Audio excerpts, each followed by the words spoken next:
Eu gostaria de saber um pouco sobre a vida civil de Cristo até os 22 anos e sobre a vida de Paulo até 2 anos após a sua conversão, da convivência dele com Pedro e André, na estrada dele de Antioquia. Paz do Senhor, irmão Magno. Eu gostaria que você me falasse do que está acontecendo hoje no mundo, né? Que está relatado aqui em Apocalipse, né? No livro de Apocalipse.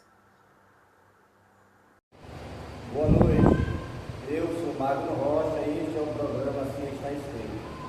Hoje nós temos aqui uma curiosidade de dois irmãos. Um é o seu Antônio, que é diácono da Igreja Católica, que ele quer que eu fale um pouco sobre a vida de Paulo, até a sua conversão, 2 anos após, e também sobre a vida de Jesus, antes de seu ministério. Outra irmão Guimes da Assembleia de Deus, ele queria que eu falasse um pouco sobre o que está acontecendo, né, sobre esse período de Apocalipse hoje, né, no mundo, logo após a vinheta. A Igreja Missão Adventista traz para você o programa Assim Está Escrito com Magno da Rocha. Perguntas e respostas bíblicas. Tire suas dúvidas.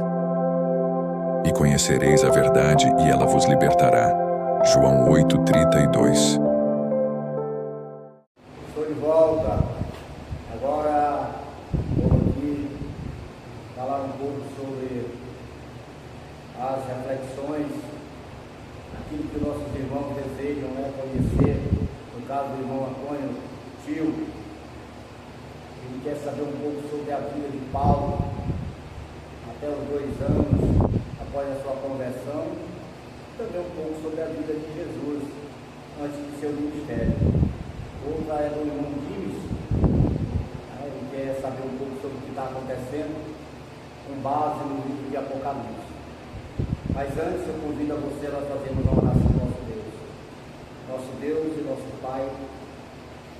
Te adoramos, te exaltamos por esta oportunidade, pela nossa vida, pela tua graça maravilhosa, Senhor. Que o Senhor continue nos abençoando aqueles que têm nos acompanhado, assistido, os filhos, aprendido. Que o Senhor nos abençoe, que o Senhor opere o coração de cada um, Pai, e que o nome do Senhor seja exaltado. Amém. Pois bem, a pergunta do nosso irmão Antônio, né, o tio, falando que quer saber um pouco sobre a vida de Paulo. Biblicamente, há pouca coisa a se falar da vida de Paulo antes da sua conversão. Vou ler aqui livro aos Filipenses. Paulo falando, diz assim: se alguém pensa que tem razões para confiar na carne, eu ainda mais. Cru, circuncidado no 8º dia de vida, pertencente ao povo de Israel, à tribo de Benjamim, verdadeiro hebreu quanto à lei, fariseu. Quanto ao zelo, perseguidor da igreja. Quanto à justiça que há na lei, irrepreensível. Este é o apóstolo Paulo. Circuncidado ao 8º dia, um homem do povo de Israel, da tribo de Benjamim, um hebreu, um fariseu segundo a lei, um perseguidor da igreja, que é o que nós sabemos que ele era antes de se converter, naquela viagem no caminho de Damasco, quando Jesus aparece a Saulo. Nós sabemos que este era um homem instruído por Gamaliel, um doutor da lei, um fariseu, um homem muito respeitado, um homem que no livro de Atos defendeu os apóstolos, dizendo que os outros tenham cuidado, que vocês vão fazer a esses homens. Então era um homem poliglota, falava, era fluente, era alguém promissor. Mas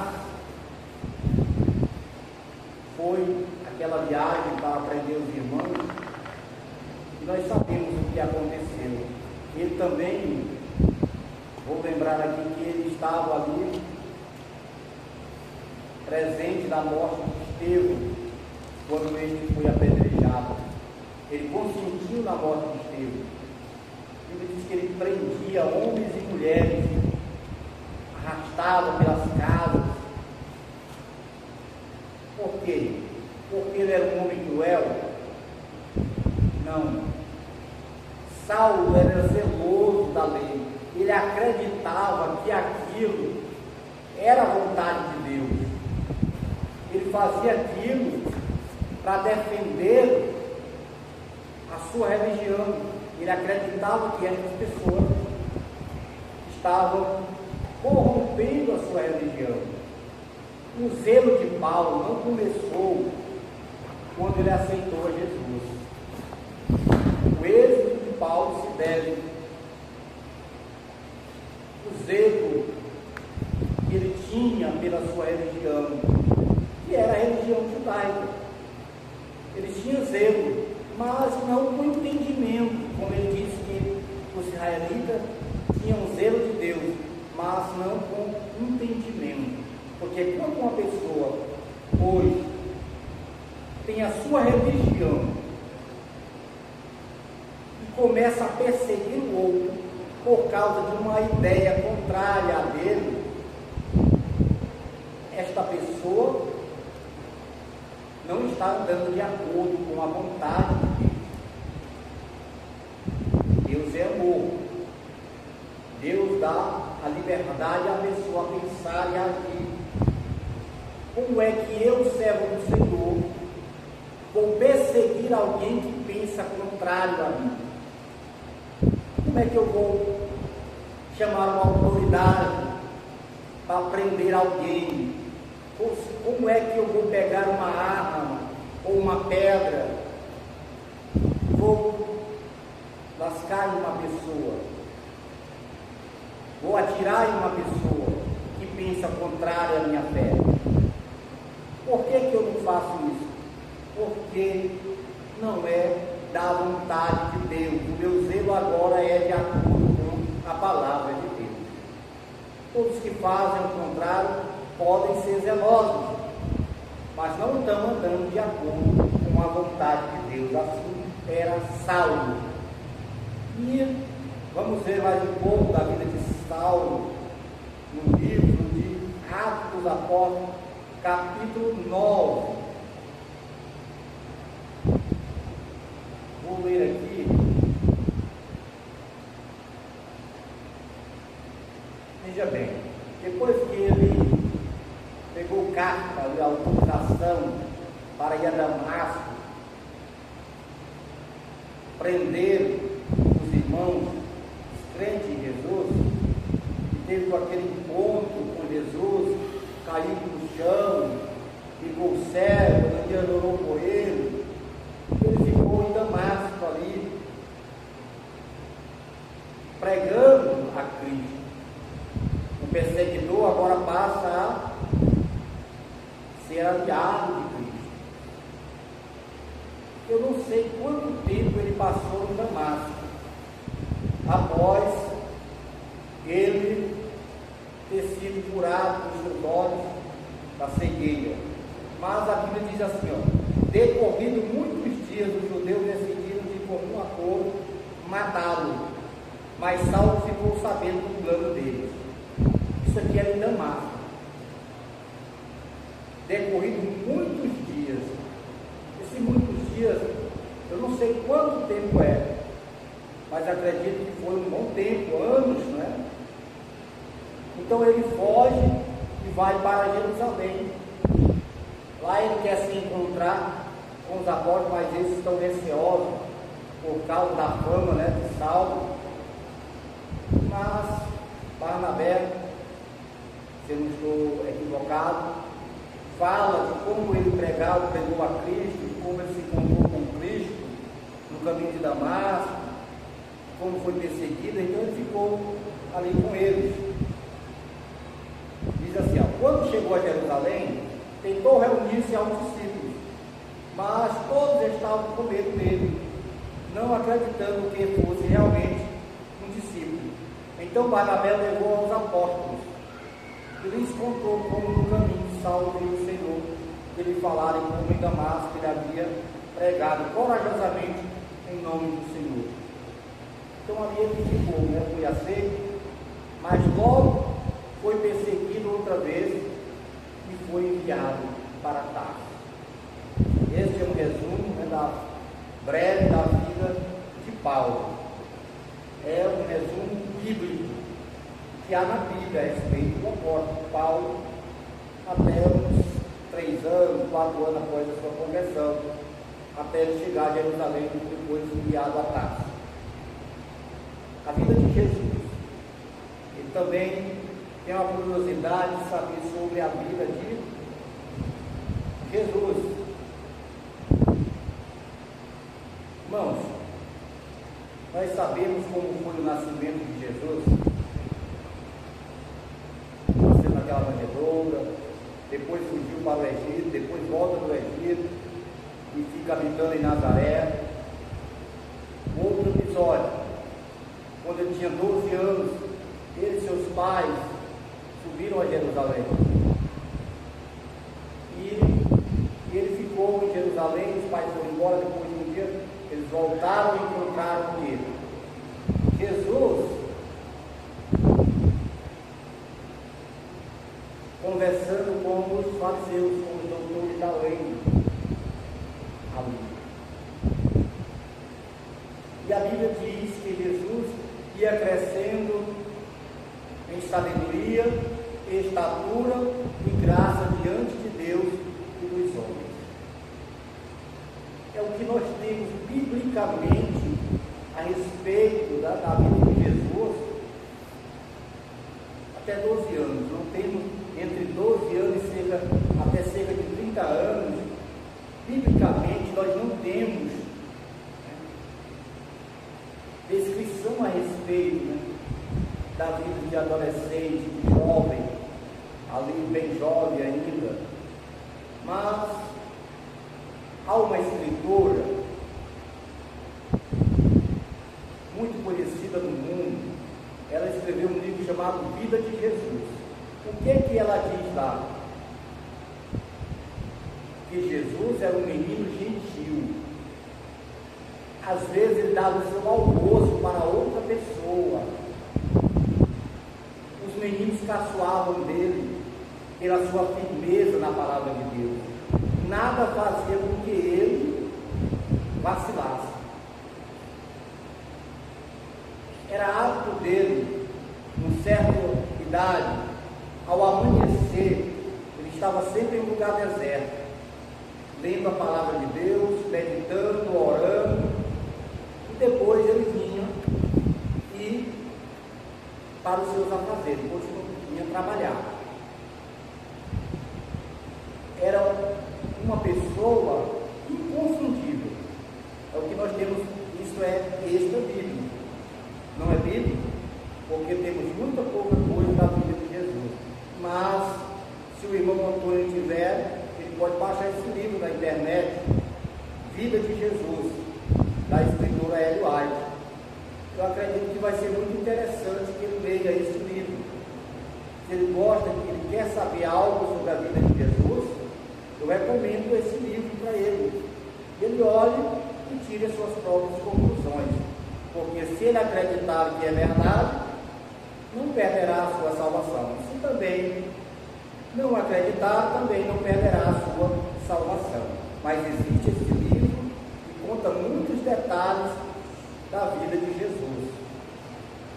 Então, isso é o que eu tenho para expor para o irmão Antônio, o tio. E agora eu vou para a segunda pergunta, que é do irmão Vinícius.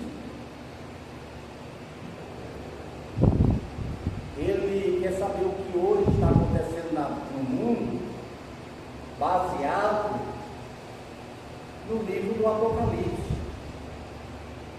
Eu vou começar com o mundo religioso.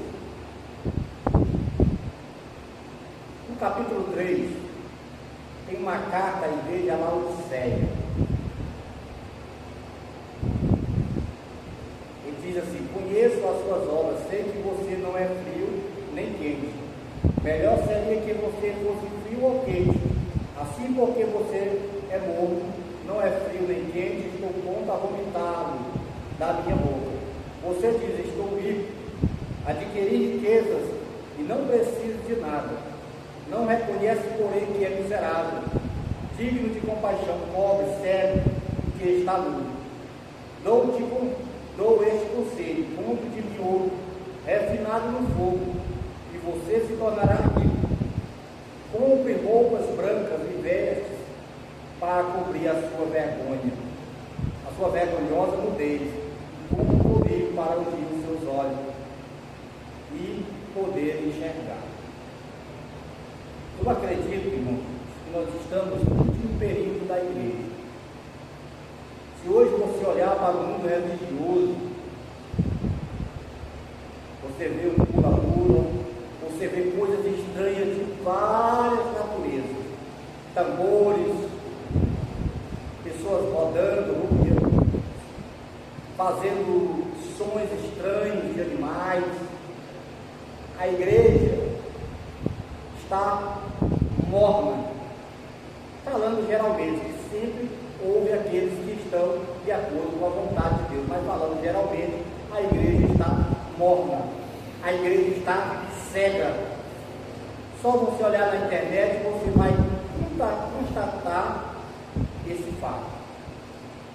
A mornidão, a estranheza, a coisas difíceis de acreditar que um cristão esteja realizando, mas infelizmente, irmão, é a realidade. Pouco valor se dá à genuína palavra de Deus. Hoje se valoriza prosperidade, curas, mistérios, revelações, como CPF, carteira de identidade. Eu não preciso que Deus revele para mim CPF e carteira de identidade, número, que eu sei. Para que Ele vai me revelar uma coisa que eu sei? O número da minha casa, algo parecido. Uma coisa que eu já sei. Então, irmão, há coisas estranhas que não são do Espírito de Deus, mas estas são atribuídas a Ele. É lamentável o que está acontecendo. Uma outra coisa, irmão, quanto a esfriamento da fé, quanto a terremotos, fome, peste, isso Jesus já tinha profetizado no Sermão do Monte das Oliveiras, ali no capítulo 24 de Mateus. Outra coisa que eu quero trazer para o irmão é algo que está próximo a acontecer. É a primeira besta, não, a segunda besta fazer uma imagem da primeira besta e forçar todos a adorar a imagem da besta. Isso está muito próximo de acontecer. Isso vai acontecer. Eles querem dominar as pessoas, forçar uma adoração àquele que não é Deus, que é Satanás, que é o homem. Outra coisa que está acontecendo, capítulo 16. Para muitos, essas coisas ainda irão acontecer.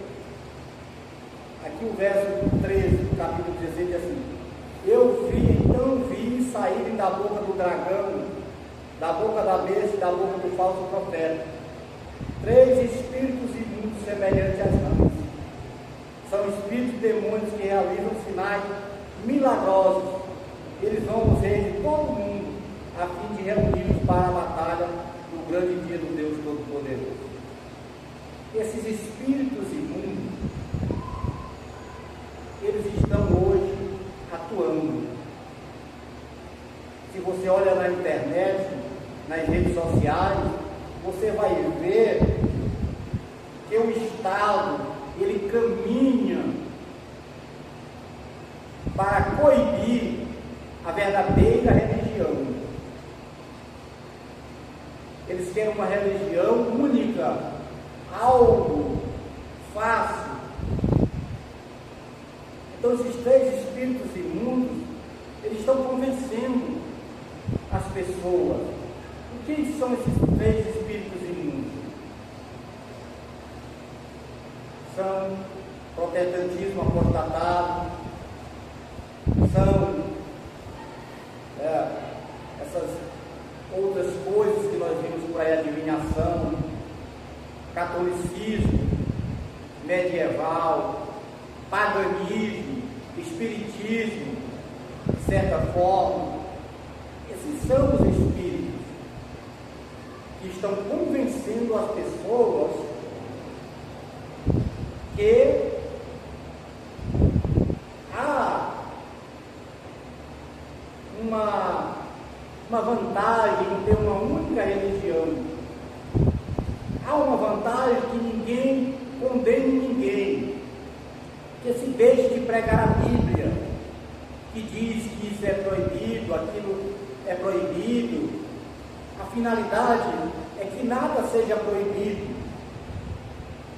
É uma religião, vamos dizer, metade, 50% ensinam parte da Bíblia, mas negam outra parte da Bíblia, não querem saber de outras partes da Bíblia. Eles ensinam alguns mandamentos, mas negam outros que não têm mais valor. Isso não se deve, isso é machista, isso é coisa do passado, isso foi na cultura passada. Irmãos, o diabo, ele sabe fazer as coisas e ele vai enganar a muitos. Mas todos aqueles que são sinceros, servos do Senhor, ouvirão a voz de Cristo, reconhecerão a sua voz e não se deixarão enganar, ainda que seja preciso ser preso ou morto. Que a mesma coragem que houve no passado dos servos de Deus, que foram para fogueiro, prisões, arrastados, crucificados, ainda hoje o Espírito que habitava neles é o mesmo. É o Espírito de Deus que nos dá a coragem, o poder para resistir às tentações, os enganos. E quem vive assim, irmão, não tem a sua vida como preciosa, porque sabe que esta vida é passageira e que logo Jesus voltará, e aqueles que morreram em Cristo ouvirão a voz do Filho de Deus, e eles ressuscitarão, estarão vivos para sempre, serão imortais, e não há nada que o mundo possa fazer, não há nada que Satanás possa fazer mais com estas pessoas. Como Jesus disse, não tem meios que matam o corpo, mas não podem matar a alma. Irmãos, o diabo e os homens podem matar os crentes, os servos de Deus, mas depois não tem mais o que fazer. Eles não podem impedir a ressurreição, eles não podem impedir a imortalidade, não podem mais tocar os filhos de Deus. E o diabo sabe disso. Ele sabe que o seu papel é agora. Enganar a pessoa é agora. Tentar fazer a pessoa negar a sua fé através da morte, da prisão, do sofrimento, do confisco dos bens, como vai acontecer no Apocalipse 13, não pode comprar e nem vender se não receber a marca da besta. Tudo isso, irmão, é para que a pessoa perda a vida eterna. Porque ele sabe que todos que morrerem em Cristo ressuscitarão, sem dúvida, como Jesus disse: eu sou a ressurreição e a vida. Aquele que crê em mim, ainda que morra,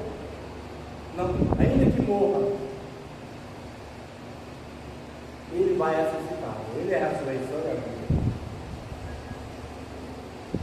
Isso é o que vai acontecer, irmão. Todo aquele que crê em Cristo não morrerá, ou seja, não morrerá eternamente. Então, está acontecendo muitas coisas estranhas, mas nós devemos permanecer firmes e que Deus nos abençoe. Amém.